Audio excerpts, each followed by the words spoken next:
E aí pessoal, aqui é o Wellington do produtividademáxima.com. Mostrando mais um vídeo aqui no nosso canal, falar um pouquinho para vocês nesse vídeo sobre investimento em imóveis especificamente.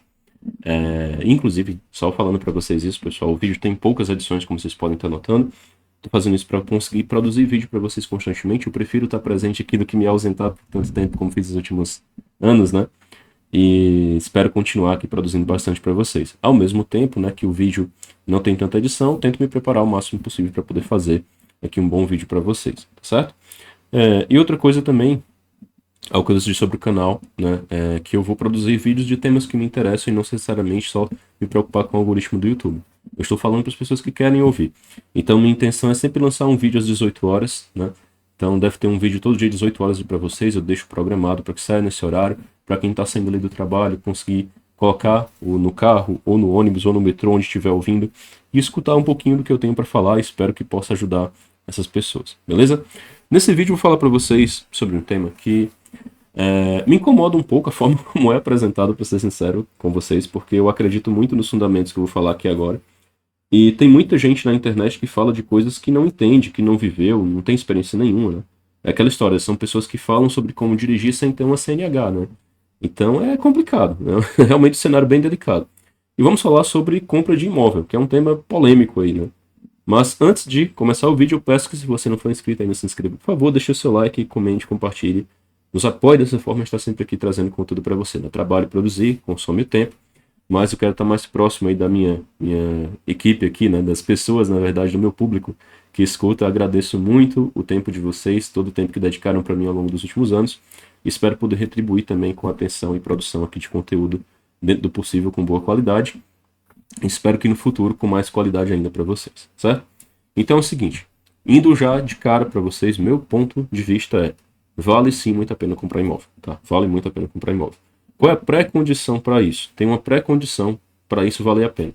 É que esse imóvel esteja em situação jurídica perfeita. Não tenha pendência de herdeiros, de família, questões ambientais, judiciais, nenhuma espécie de litígio. Tem que estar na condição perfeita. Isso é a pré-condição básica.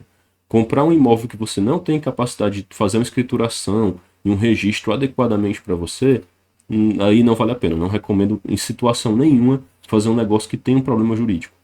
Fuja desse tipo de situação. Se tiver juridicamente perfeito, pode valer a pena, aí é o primeiro ponto, certo? Qual é o segundo ponto, né? E eu vou começar a explicar o porquê e vocês vão entender qual é o sentido disso, né? Por que é que vale a pena comprar um imóvel. Na verdade, eu vou estruturar em 12 tópicos. Acho que inclusive vai ser esse o título do vídeo, né? 12 motivos, né? Porque vale a pena investir em um imóvel, algo desse gênero. Vocês vão ver depois quando o vídeo estiver no ar. Mas a primeira razão, pessoal, que é bem simples de compreender, é que os imóveis se valorizam. Se você viu meu vídeo anterior sobre inflação, você viu que pelo menos pelo INCC você vai ter um reajuste no preço dos imóveis. Então é natural que eles realmente tenham uma valorização ao longo do tempo, tá? Esse é um ponto aí que você não pode desconsiderar, porque sim, vai fazer diferença e vai ficar mais caro mesmo. E obviamente esse item, né, esse ativo, é o que você pode vender no futuro. Então, se você conseguir comprar um imóvel hoje, por exemplo, por 250 mil reais, e daqui a alguns anos você vende por 400 mil, você vai ter um ganho. Talvez esse ganho não seja real quando você compare a inflação e o potencial que você teria de ganho quando investido em uma renda fixa, por exemplo, com uma taxa de juros razoável. Já vamos falar sobre isso, tá? Mas, sim, os imóveis se valorizam. Em algumas situações eles podem se desvalorizar? Podem sim. Por isso aí é um outro pré-requisito para você fazer um bom investimento em imóvel. Pense bem na localização e nas tendências para a região da localização que você está investindo. É um bairro perigoso? É um bairro que não tem investimento social, nem tem perspectiva disso acontecer? Possivelmente não vale a pena você fazer um investimento aí. É um lote isolado do mundo? Dificilmente isso vai fazer sentido, tá?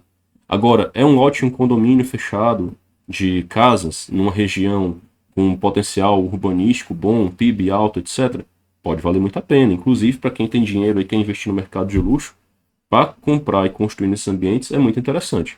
É um imóvel popular, por exemplo, Minha Casa Minha Vida, mas é um condomínio que as pessoas estão comprando ali para um bairro da periferia, mas que não é um bairro extremamente violento, é um bairro que tem serviços básicos de urbanização, possivelmente vai valer a pena. Tem que olhar cada caso, né?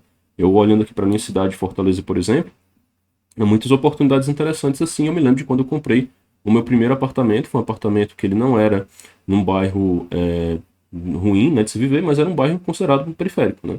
E foi uma experiência muito interessante na época para mim, foi financeiramente interessante e me gerou um conforto muito interessante na época também. Então, foi bacana, né? Então, esse é um pré-requisito importante. Mas, primeira coisa, lembre-se, o primeiro motivo aqui, já saem os dois pré-requisitos, né, que é a localização do imóvel, as condições que podem levar ele a se valorizar ou desvalorizar, e a outra situação é a perfeição jurídica que você tem que ter no contrato, né, na aquisição do imóvel. O primeiro item importante que a gente tem aqui é os imóveis se valorizam, esse é o primeiro motivo. O segundo motivo, né, as parcelas de um financiamento, quando você faz o financiamento bancário, elas reduzem com o passar do tempo. O padrão de contratação de financiamento de imóvel é SAC, é o sistema de amortização constante. Você começa ali pagando, por exemplo, R$ 1.500, R$ 2.000 em uma parcela de um financiamento, e você vai terminar pagando ali R$ 800, R$ 900 reais. O que é interessante disso, né? O seu salário, com o passar do tempo, ele vai aumentando, enquanto que a parcela vai diminuindo. Ou seja, você vai tendo aqui um ganho de acúmulo de dinheiro com o passar do tempo. Isso é muito interessante, tá? Já fica aí uma observação, né, para ficar na sua mente. Poxa, isso pode ser muito bacana, né? Pode ser muito bacana, porque enquanto o meu salário sobe, a parcela cai. Então, facilita a aquisição. Não somente isso, tem uma outra questão. O aluguel, caso você optasse por alugar, ele sobe também. Então, assim como o salário sobe, o aluguel sobe, né? Você não vai ter um ganho real de dinheiro, né? Você não vai ter uma sobra de recurso. Enquanto que no financiamento, a parcela desce e o salário sobe, né? Então, você já precisa considerar esse fator. Um outro ponto também importante é o seguinte, né? Se você tem um imóvel, caso você passe por alguma adversidade na sua vida, já seria um terceiro motivo, né? Você pode utilizar aquele imóvel como uma base de segurança para você. Talvez por uma questão de saúde ou a perda de um emprego, etc. Se você tem pelo menos onde ficar, isso já é um motivo de você ficar mais tranquilo, tá? Você ter ali uma situação na família, a pessoa está precisando de um apoio, e você puder dar um suporte para alguém também, pode ajudar, né? A gente viu agora durante o que aconteceu de 2020 e 2021, naquela situação mundial, né, que ocorreu, que quem não tinha imóvel sofreu muito, né? Quem estava com problema de aluguel, né, atrasado e tal, perdeu muita renda, teve muita gente que sofreu bastante. Então, ter um imóvel diante de adversidades é muito interessante porque é uma despesa a menos para você arcar. Considere, portanto, esse terceiro fator. Ele é muito útil diante de situações adversas. Um quarto motivo que é muito importante é que você pode usar o seu FGTS para conseguir comprar um imóvel, né? Enquanto que o FGTS ele rende 3% mais a TR, é algo muito baixo, não vai nem pagar a inflação, você está perdendo seu dinheiro ao longo do tempo. E se você nunca utilizar o FGTS, você só vai conseguir ter acesso a esse recurso lá na sua aposentadoria, lá na frente na sua vida. O imóvel te permite usar esse FGTS para amortizar as parcelas. E eu sempre recomendo você assim, né? Melhor, vou corrigir a expressão. Eu não recomendo. Eu normalmente faço e para mim funcionou e talvez funcione para você. Você tem que analisar a sua situação. Ao invés de você reduzir a quantidade de parcelas, reduzir o valor da parcela. Você amortiza o saldo devedor e reduz o valor da parcela. Por que é interessante? Porque, mais uma vez, a parcela está reduzindo de preço e o seu salário está subindo com o tempo. Se você passar um problema lá na frente, eventualmente ficar desempregado, e você foi amortizando o valor da parcela, ela ficou menor ainda porque você, além da amortização padrão de todo mês, fez essa amortização adicional usando o seu FGTS, que você pode utilizar a cada 2 anos para fazer abatimento nesse financiamento imobiliário. Então, vale sim muito a pena, tá? Para mim funcionou super bem, então considero que vale a pena. Agora eu vou dizer para você fazer? Não, eu não vou dizer. Cada pessoa decide o que faz. Essa é uma recomendação que cada um tem que buscar por conta própria, né? Não posso aqui dizer que vale a pena fazer sempre, em toda e qualquer circunstância, porque cada pessoa tem sua realidade de despesa. Valeria a pena se todo mundo tivesse uma previsão, né, de despesa similar. Isso não é um fato. Outra situação importante também. O seu imóvel ele pode virar uma fonte de renda ou um ativo de garantia para você, né? Digamos que você já tenha quitado o imóvel. Você pode alugar aquele imóvel, por exemplo, e morar em outro local. Você pode, por exemplo, utilizar aquele imóvel como garantia para fazer um investimento, pegar uma hipoteca, por exemplo, e a partir daí utilizar esse recurso para pagar algo que você quer fazer. Como, por exemplo, tirar um carro. Olha que absurdo, né? Você pode ter acesso a um veículo utilizando um financiamento de uma hipoteca que talvez saia mais barato hipotecar a casa do que fazer o financiamento do veículo, né? Ou talvez fazer um investimento em um negócio seu, como empreendedor mesmo. Você tem interesse em empreender em algo e usa um recurso ali associado a um imóvel que você adquiriu. Eu recomendo fazer isso? Não, não recomendo fazer dessa forma, tá? Há outras maneiras de você fazer o seu negócio crescer, a gente fala sobre isso em outro ponto. Mas é um caminho também, pelo menos a alternativa existe. Já fica aí a sugestão de que existe, a informação, não a sugestão, né?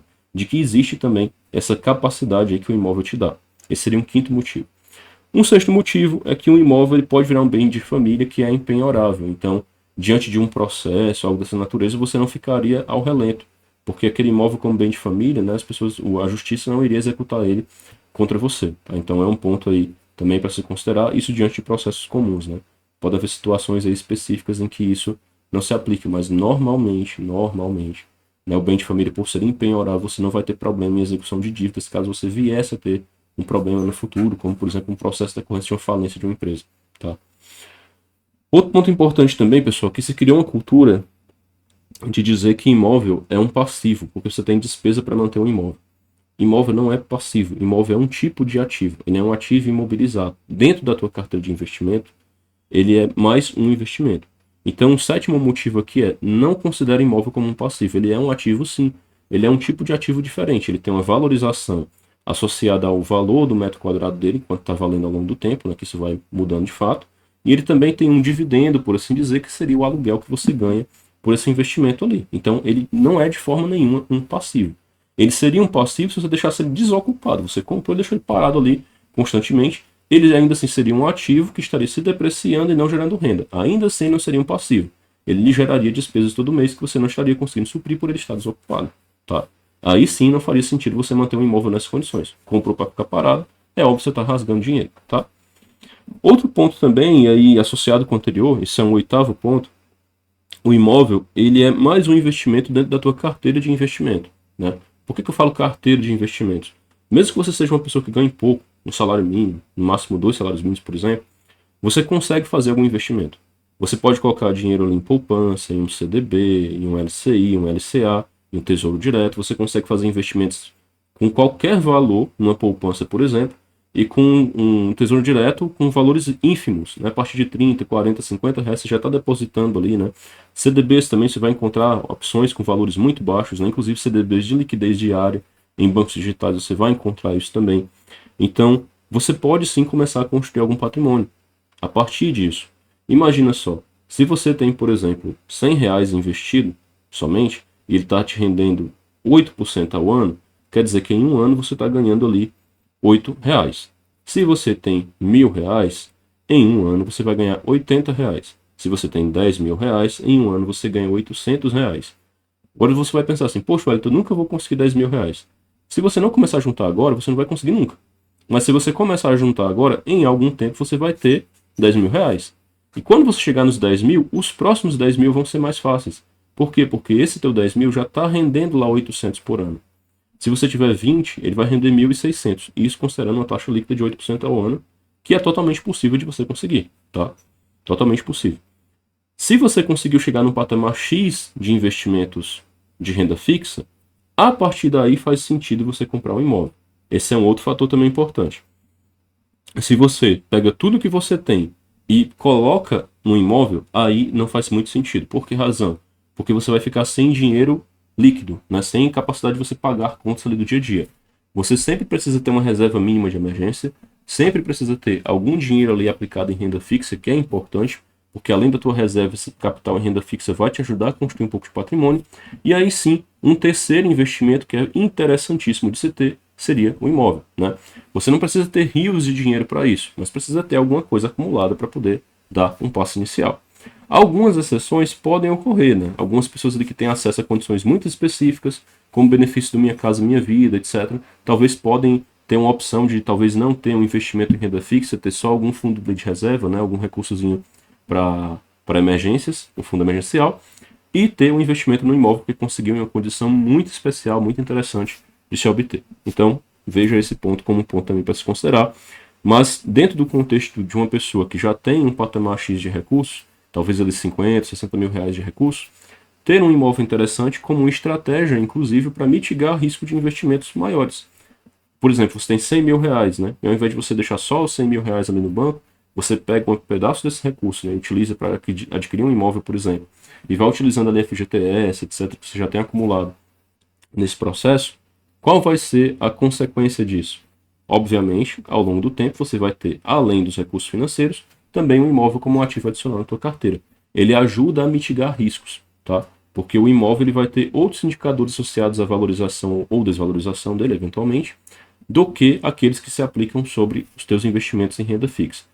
Pior ainda se você tiver investimento em renda variável, né? Porque eles ainda são mais instáveis. Aí você tem que escolher muito bem, tem que fazer decisões muito sensatas para poder não perder dinheiro. E infelizmente tem muita gente dando conselho aí de coisas que levam você a ver o dinheiro derretendo, tá? Então pensem aí com calma sobre isso.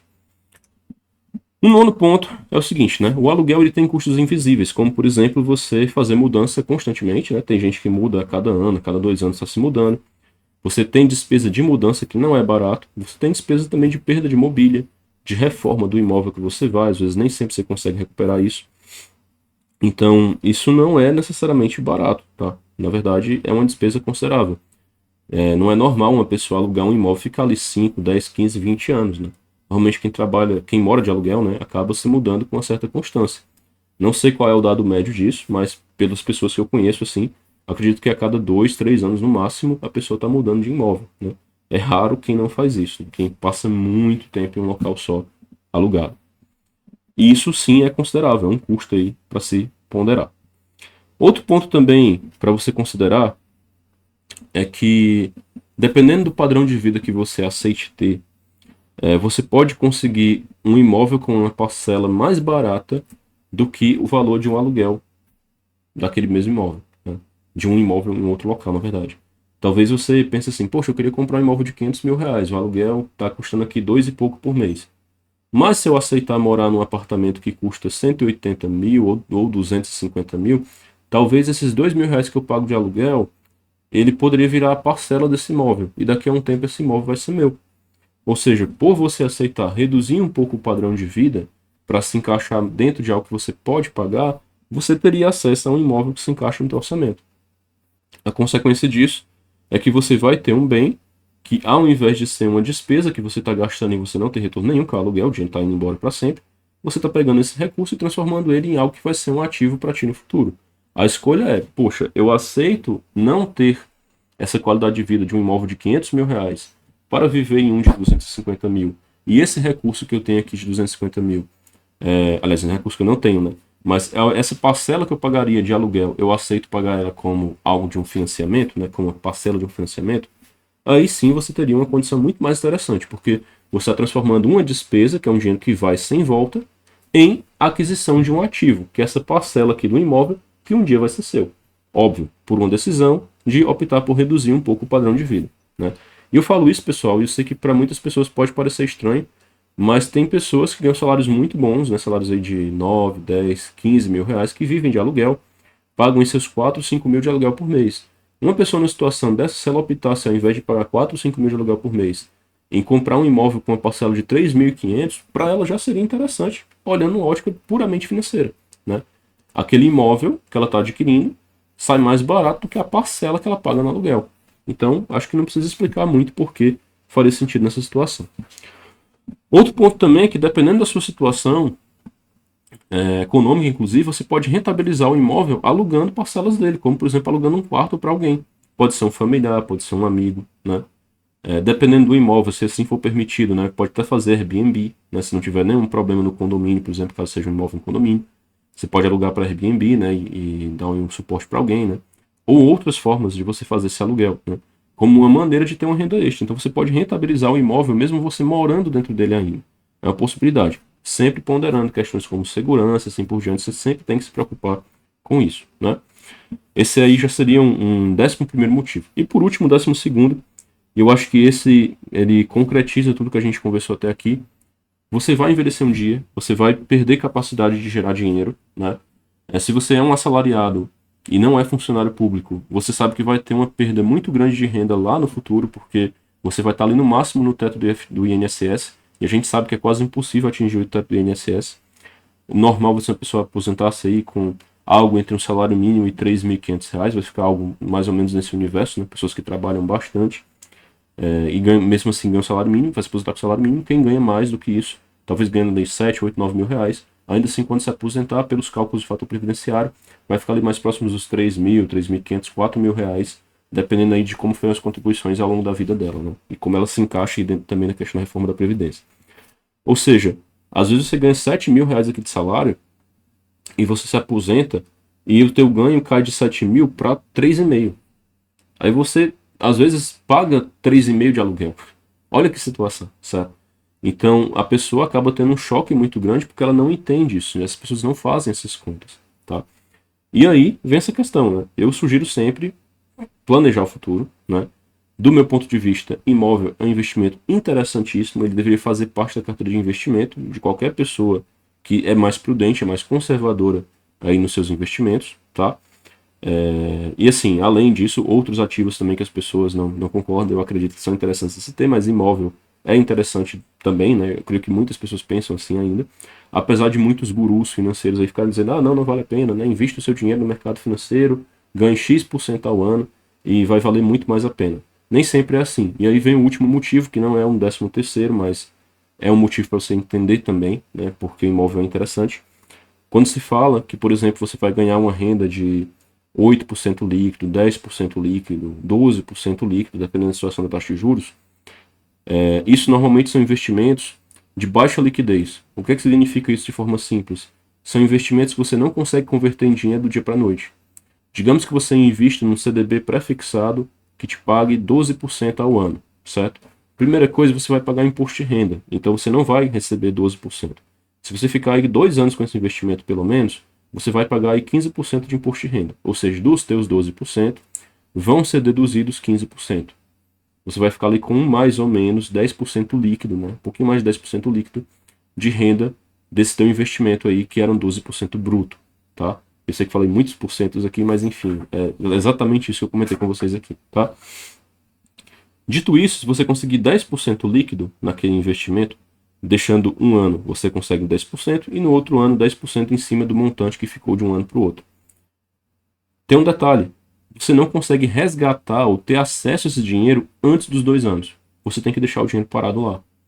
Em algumas situações, você pode até conseguir resgatar esse dinheiro, só que você não vai conseguir pelo mercado padrão, né? Você vai conseguir no mercado secundário, vendendo esse ativo, né, para uma outra pessoa, e nesse caso, você não vai conseguir aquela renda que você imaginava ter, né? Talvez você venda até por menos do que os 10 mil reais que você investiu inicialmente, né?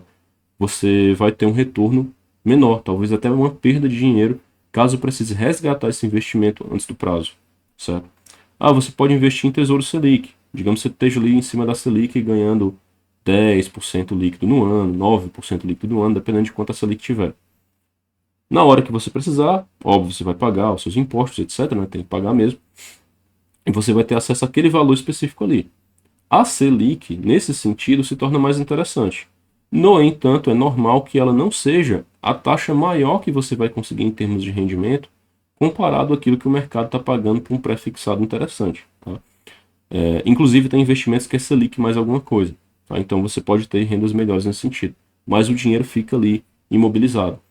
Ou seja, é um ponto para você ponderar sempre. Né? Quando eu vou precisar desse dinheiro, será que eu vou conseguir realmente essa rentabilidade sempre, a qualquer momento? Né? Isso tudo vai te ajudar a ponderar que, dentro de uma estratégia conservadora de investimentos, ter imóvel na carteira faz diferença sim. Ele é mais um ativo para você ponderar se na tua realidade faz sentido não investir. Para mim fez, eu acredito que faz para a maioria das pessoas, mas pode ser que para alguém não faça e aí cada um toma suas decisões, tá certo? Isso é uma das belezas da vida, né? Cada um de nós podemos tomar nossas decisões. Espero que esse vídeo tenha ajudado você de alguma forma, né, a compreender um pouco mais sobre essa ótica. Talvez tirar aí alguma dúvida sobre essa questão, que eu sei que é sensível, é um investimento importante, né, para a vida da maioria das pessoas. E, assim, do meu ponto de vista, vale a pena sim investir em imóvel. Não sei o cenário, né, que você individualmente está avaliando, né, se você está procurando por um imóvel agora.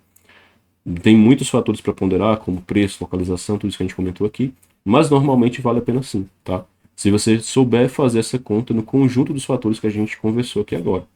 Se você tiver alguma dúvida nesse sentido, aí sempre fica aquela situação, né? Procure uma boa orientação, não fique só preso ao que uma ou outra pessoa fala, né? É importante você, inclusive, aprender um pouquinho a fazer essas contas para não tomar decisões erradas, beleza? Agradeço a sua atenção, espero que o vídeo tenha lhe ajudado. Se você gostou do conteúdo, deixe o seu like, compartilha, comenta e você nos apoia a estar sempre aqui dessa maneira. Muito obrigado e até o próximo vídeo.